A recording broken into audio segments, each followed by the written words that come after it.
bienvenue sur Télé Djibouti dans cette nouvelle édition de votre journal du week-end. Voici les titres de l'actualité. Le président de la République a remis hier soir des prix aux lauréats du concours de mémorisation du Saint-Coran. C'était à Haramous dans sa résidence privée. Europol fait tomber un gang cybercriminel qui a volé 100 millions de dollars. Bonjour et merci de nous accueillir chez vous. C'est à Haramous, dans la résidence privée du chef de l'État, Ismaël Omar Guelleh, qui ont été reçus hier dans la soirée les lauréats de la 20e édition du concours régional de mémorisation du Saint-Coran. Cette année, c'est un Djiboutien, Shelmak Ali, qui est sorti vainqueur du premier groupe, celui des récitateurs de l'intégralité des textes du livre Saint de l'Islam. Le deuxième prix de cette catégorie de 20 chapitres a été remis à un participant kényan, en l'occurrence Abdulrahman Abdulwahid, ainsi que le troisième prix de 10 chapitres a été remis à un participant de la Somaliland dénommé Bachir Abdullahi Mohamed. Ce sont donc ces trois jeunes surdoués du Coran qui ont été reçus par le chef de l'État. Ce concours, dont la cérémonie de clôture avait eu lieu hier matin au Palais du Peuple sous le haut patronage du ministre des Affaires musulmanes, Moumin Hassan Barre, a mis au prix cette année des jeunes étudiants, les uns plus doués que les autres. Le président Ismaël Omar Guelleh a accueilli chaleureusement et avec bienveillance les jeunes lauréats du concours à qui il a remis des prix et des cadeaux personnels. Le chef de l'État et les nombreuses hautes personnalités publiques présentes, dont notamment le Premier ministre, ainsi que plusieurs autres membres du gouvernement, ont apprécié les qualités vocales, mais aussi les connaissances coraniques de chacun des lauréats durant la prière collective de Tarawih. Ce concours initié en 1999 par le président de la République a pour objectif, on le rappelle, d'inciter les jeunes musulmans à mieux assimiler les préceptes du Saint-Coran et de les fédérer autour de nobles valeurs musulmanes. Le directeur des affaires musulmanes, M. Saleh Ahmed Abdallah, a exprimé sa satisfaction pour sa participation à la cérémonie en l'honneur des trois premiers lauréats du 20e concours régional. Il a déclaré que ce concours, qui entre cette année dans sa 20e année, est placé sous le haut patronage du président de la République. M. Saleh Ahmed a saisi cette occasion pour remercier le ministre des Affaires musulmanes, de la Culture et des Biens Warf pour ses orientations pour la réussite de cette compétition. Il a enfin félicité les candidats qui ont remporté les premiers rangs de la compétition, tout en soulignant que le ministère continuera ses efforts pour la promotion de ce concours. Pour sa part, le Djiboutien Shelmak Ali, qui est sorti vainqueur du premier groupe de 30 chapitres, a quant à lui exprimé ses remerciements et sa gratitude au président de la République. Il a par la suite souligné sa volonté de continuer ce long voyage au service du livre de Dieu, appelant les autres jeunes Djiboutiens à faire attention au Coran, à la fois pour l'apprentissage et pour la mémorisation. Dans le reste de l'actualité, le président de l'Assemblée nationale, Mohamed Ali Hamad, a reçu hier la visite de courtoisie des épouses des coopérants et des officiers supérieurs des forces françaises stationnées à Djibouti. Le président de l'Assemblée nationale a souhaité la bienvenue et a présenté son rôle d'élu, expliqué le fonctionnement de l'Assemblée nationale et surtout mis en exergue les réalisations en matière de promotion du genre. Prenant la parole, les invités ont également adressé leurs remerciements au président pour la découverte d'un lieu chargé d'histoire et des symboles. Les invités ont visité l'hémicycle et les différents départements du Parlement. Et enfin, les futures ambassadrices de la République de Djibouti, qui étaient au nombre de 12, se sont photographiées avec le président de l'Assemblée, qui n'a pas manqué de leur offrir un souvenir de l'Assemblée nationale.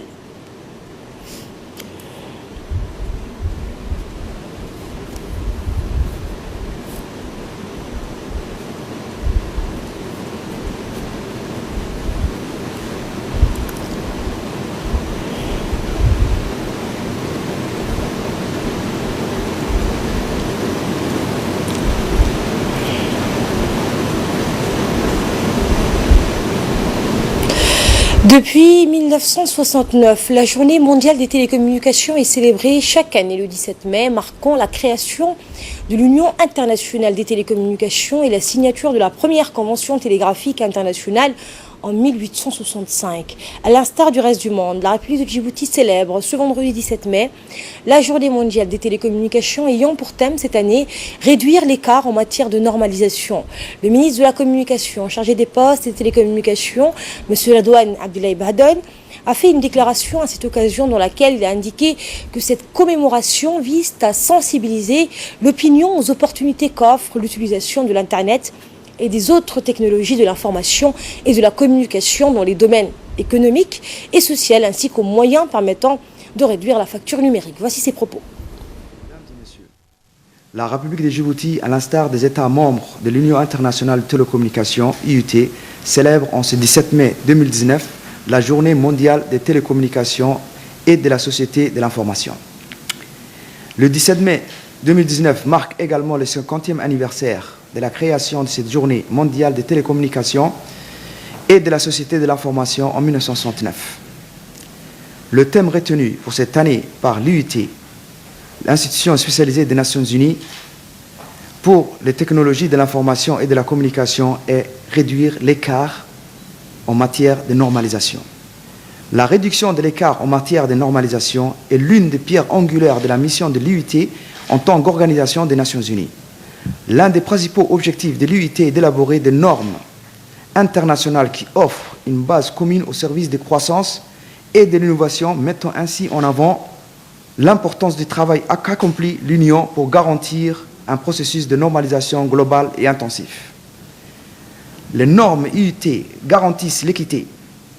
Elles permettent autant aux pays développés qu'aux pays en développement de profiter de manière équitable des TIC et d'avancer plus vite vers la réalisation des 17 objectifs de développement durable. Mesdames et messieurs, l'écosystème djiboutien des TIC a connu de grandes réformes par l'adoption de plusieurs lois pour favoriser le développement du secteur et protéger les consommateurs. Des efforts ont été consentis pour accompagner la vulgarisation de l'usage des TIC. Cependant, nous devons redoubler d'ardeur dans la définition de des politiques et des stratégies cohérentes de développement des télécommunications et des TIC en vue de renforcer l'intégration de notre pays dans la société de l'information.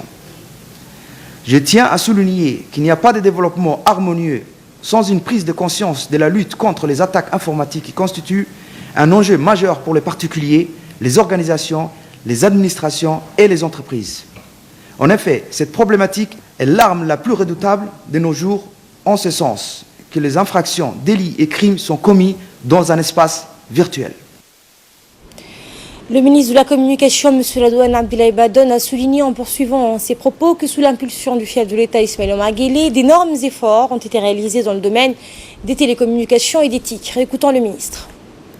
Mesdames et messieurs, dans le cadre de la vision 2035 initiée par le président de la République, son Excellence M. Ismaïla Omar Guelleh, notre pays a réalisé de grands projets d'infrastructures. Dans le domaine des TIC et suite à la mise en place du schéma stratégique intégré, notre pays a également connu ces dernières années de grandes avancées. Les abonnements aux services de télécommunications mobiles sont passés de 287 000 en 2014 à 400 000 en 2018, soit une augmentation de 37%.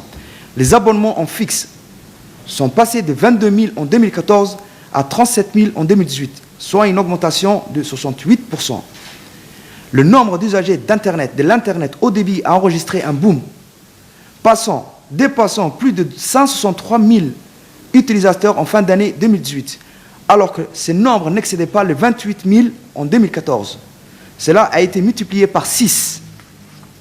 La couverture de l'ensemble des chefs-lieux et des sous-préfectures par la téléphonie mobile de type 3G et 4G, la suppression progressive des coûts liés au roaming entre les pays de l'Alliance Smart Africa, la construction d'un point d'échange Internet, l'élaboration d'une stratégie nationale de développement des TIC, schéma stratégique intégré. De nombreux chantiers sont également en cours pour faire de l'écosystème des technologies, de l'information et de la télécommunication et de la communication un levier de croissance des autres secteurs socio-économiques et de l'amélioration du bien-être des populations, tel qu'un cadre légal et réglementaire attrayant, la construction des data centers pour héberger les données nationales, régionales et internationales. Mesdames et messieurs, tous ces résultats ont été possibles grâce, d'une part, à un climat de paix et de confiance, et d'autre part, à l'engagement du chef de l'État, son Excellence M. Ismaïla Omar Guelleh, et de son gouvernement à améliorer les conditions des vies et du travail des populations. Conformément à la feuille de route du président de la République, son Excellence Ismaël Omar Guelleh, Monsieur Ismaël Omar Guelleh, mon département ministériel est engagé de faire en sorte que notre pays ne soit pas en marge de la société de l'information. Pour ce faire, nous avons la ferme volonté d'améliorer la qualité des services de télécommunications avec des prix abordables, renforcer la couverture du réseau mobile à l'ensemble du territoire, soutenir et accompagner les jeunes entrepreneurs du secteur du TIC, faciliter et promouvoir l'accès à Internet haut débit, lutter contre la fracture numérique entre la capitale et les régions, protéger les droits des consommateurs des services de télécommunications et des TIC, etc. Mesdames et messieurs, je recommanderais à nos chers concitoyens de tirer profit des opportunités offertes par les TIC.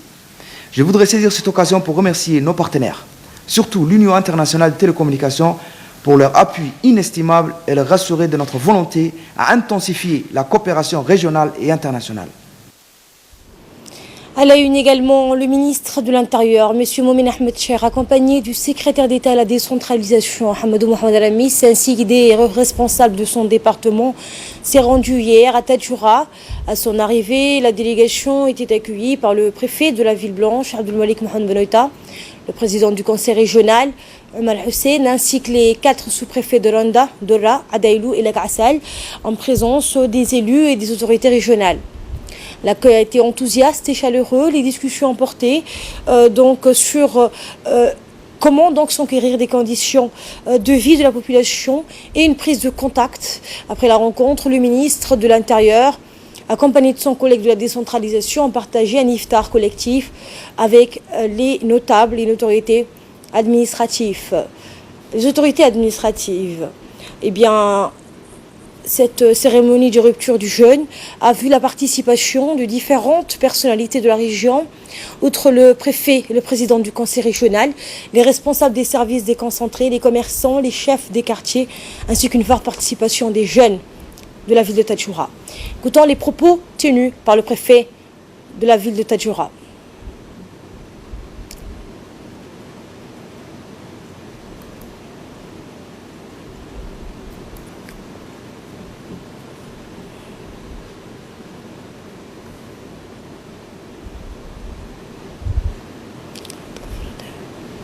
Responsables des services déconcentrés qui sont présents. Je ne vais pas m'étaler dans mon intervention parce que l'objet aujourd'hui de la visite du ministre, c'est les prises de contact avec les services déconcentrés de l'État. Le secrétaire d'État à la décentralisation, Hamadou Mohamed Alamis, a précisé pour sa part que son département travaille en synergie avec le département de l'Intérieur, mais aussi avec les autres départements.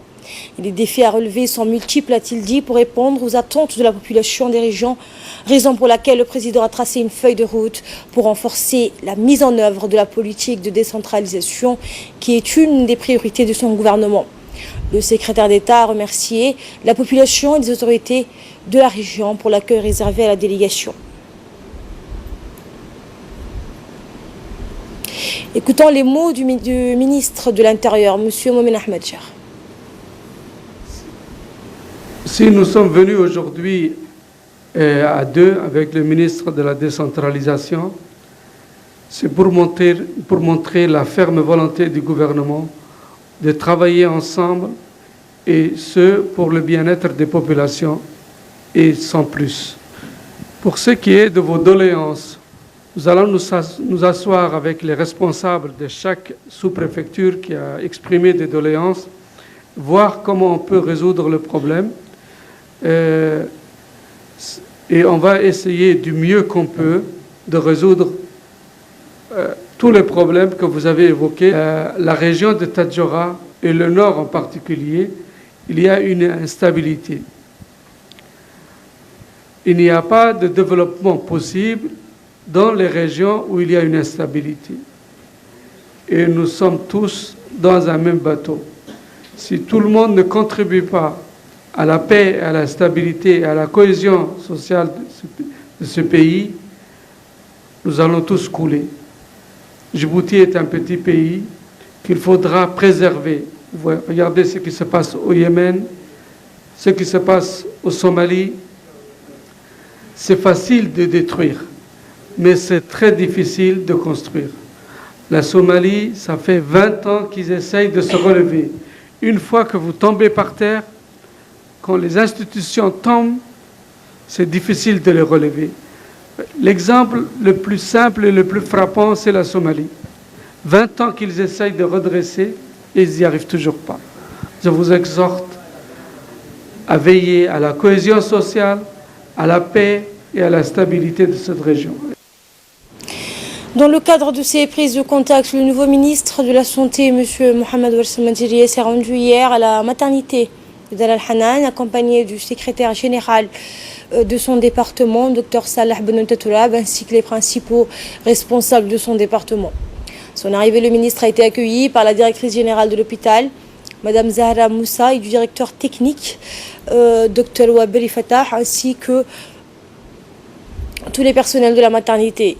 Le ministre de la Santé et sa délégation ont visité les différents services de la maternité, à savoir le service de néonatologie, les différents blocs opératoires, la pharmacie, le laboratoire et les salles d'accouchement, ainsi que les locaux d'hospitalisation. Également, le ministre de la Santé a visité les salles pour les femmes enceintes hospitalisées, ainsi que les postes opérés pour voir les conditions d'accueil de nos concitoyennes à la maternité d'Al Hanan.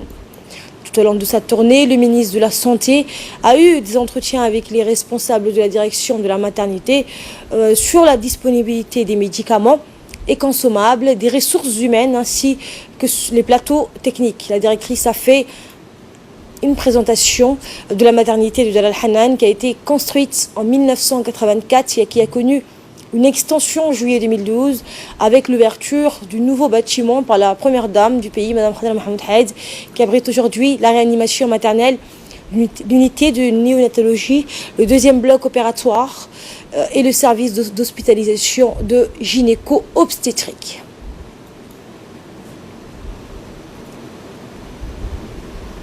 Le ministre de la Santé a reçu hier également la représentante du bureau du FNUAP à Djibouti, Mme Aïcha Ibrahim. Ont assisté à cet entretien le secrétaire général, Dr Salah Benoît Tourab, ainsi que les principaux responsables du département de la santé. Au cours de la rencontre, les deux parties ont discuté des voies et moyens de redynamiser et intensifier le partenariat entre le ministère de la Santé et le FNUAP. Le ministre de la Santé a souligné l'importance capitale que revêt l'appui technique du FNUAP à Djibouti. De son côté, la représentante du FNUAP, du bureau local du FNUAP à Djibouti, Aïcha Ibrahim, a d'emblée assuré le ministre de la disponibilité du FNUAP aux côtés du ministère de la Santé.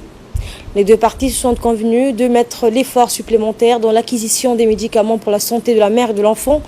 Le ministre de la Santé s'est dit satisfait de cet entretien visant à renforcer et à intensifier la collaboration entre son département et le FNUAP. Également dans l'actualité, le nouveau ministre du Travail chargé de la réforme de l'administration, M. Esman Ibrahim Rableh, a clôturé sa tournée de prise de contact par une visite à la Caisse nationale de sécurité sociale, la CNSS, institution placée sous l'autorité du ministère du Travail. Le ministre donc a été accueilli par la directrice, Mme Derra Ahmed Rableh, et l'ensemble du personnel de la CNSS qui lui ont réservé un accueil chaleureux. Au cours de la visite, le ministre a eu donc une série d'entretiens avec les cadres des différents services en situation de travail. La visite s'est achevée à la salle de conférence où le directeur adjoint administratif, M. Ahmed Saad Soldan, a fait une présentation sur la mise en place et l'évolution de notre système de sécurité sociale en l'honneur du nouveau ministre du Travail. Le ministre a, dans son mot de remerciement pour l'accueil chaleureux qu'il a reçu, il a rappelé le rôle social important de la CNSS. Il s'est félicité du professionnalisme observé du personnel de la Caisse nationale de la sécurité sociale. Le ministre a rassuré la directrice de son soutien au profit de notre système de sécurité sociale. À la sortie de la réunion, une maquette du projet de construction de l'hôpital général de la CNSS qui doit voir le jour d'ici avril 2021 a été présentée au ministre.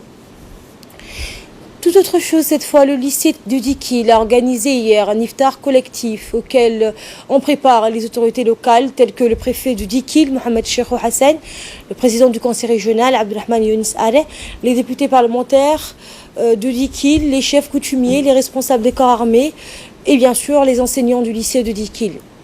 Cet iftar commun, qui est intervenu au moment où l'année scolaire s'achemine vers sa fin, a été l'occasion pour les responsables du lycée de Dikil de remercier les principaux partenaires de l'éducation pour leur collaboration et leur contribution à la réussite scolaire. Les parlementaires de la région ont eu droit à un honneur particulier avec la remise des certificats de reconnaissance qui leur ont été dédiés pour toutes leurs actions entreprises en faveur de l'éducation dans la région de Dikil, notamment dans le but de contribuer au rehaussement des taux de réussite au baccalauréat. Il faut rappeler que les parlementaires de Dikil apportent chaque année leur assistance en faveur des étudiants du lycée de Dikil à travers des dons, des outils didactiques et pédagogiques tels que les annales du baccalauréat. Cet iftar collectif a été enfin un moment de partage et de convivialité entre les différents partenaires de l'éducation de Dikil. Ces cérémonies se déroulent dans de bonnes conditions, donc nous implorons enfin à Allah Dieu d'accepter nos doigts et nos prières. Le secrétariat d'État de la jeunesse et au sport a donné un lot de matériel, donc a offert un lot de matériel sportif au sous-directeur des 5 régions de l'intérieur. Cette cérémonie s'est déroulée à la salle de conférence du stade Hassan Guled en présence du directeur des sports et du chef de service des régions. Ce lot de matériel était composé de ballons de football, de basketball, des sifflets et des ballons de Chevrolet destinés aux jeunes des régions. Ainsi, des tournois seront organisés à Mouloud et dans d'autres localités.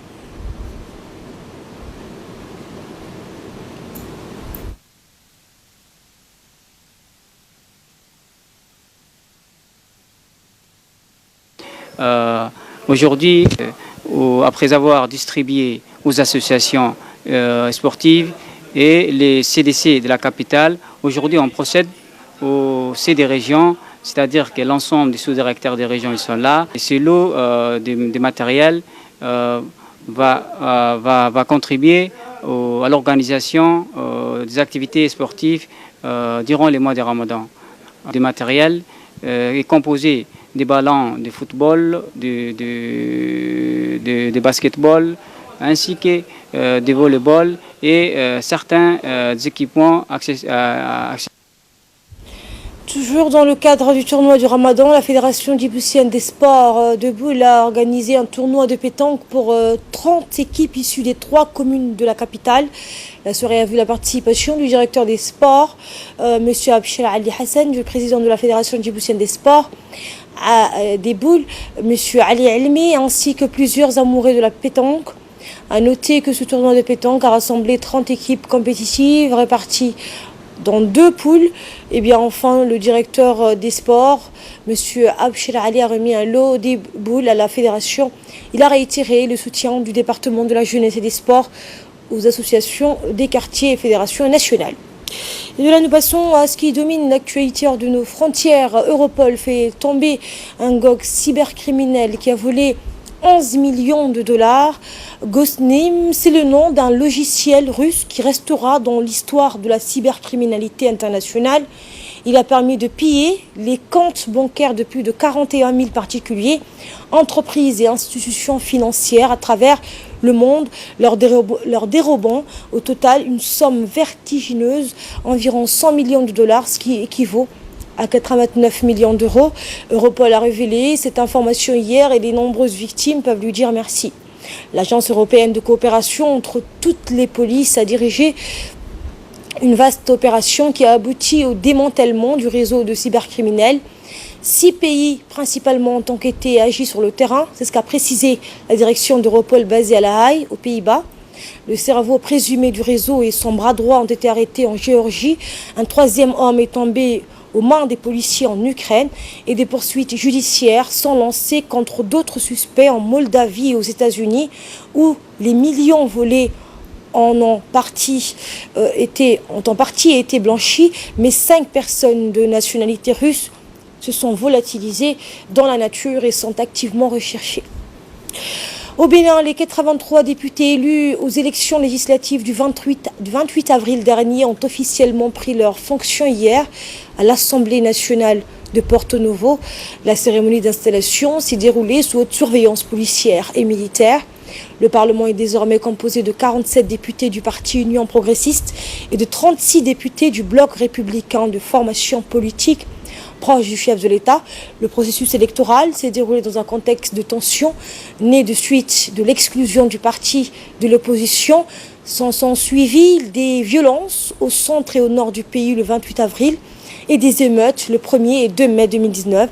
4 personnes ayant perdu la vie et plusieurs autres ont été blessées selon une enquête publiée par l'ONG Amnesty International. Et aux États-Unis, les activistes ont manifesté sur la colline du Capitole pour exhorter les élus américains à ne pas abandonner les demandeurs d'asile. Ils affirment que l'adoption de la nouvelle réforme de l'immigration du président américain Donald Trump détruirait l'espoir des personnes fuyant des situations catastrophiques. La jeune élue démocrate de la Chambre des représentants, Ilhan Omar, originaire de Somalie, qui est aussi l'une des 2 premières femmes musulmanes élues au Congrès américain, s'est jointe à la manifestation. Elle a indiqué, je cite, « Nous ne pouvons pas tourner le dos aux demandeurs d'asile. En ce moment, c'est assez dévastateur d'entendre la façon dont Trump parle des personnes qui ne font que rechercher une nouvelle vie, qui veulent repartir de zéro et fuient des situations dévastatrices. J'ai été l'une d'elles et je suis très reconnaissante d'avoir eu l'opportunité de venir dans un pays comme les États-Unis. » Fin de citation. C'était le journal de la rédaction. Merci de l'avoir suivi. L'information continue sur Télé Djibouti.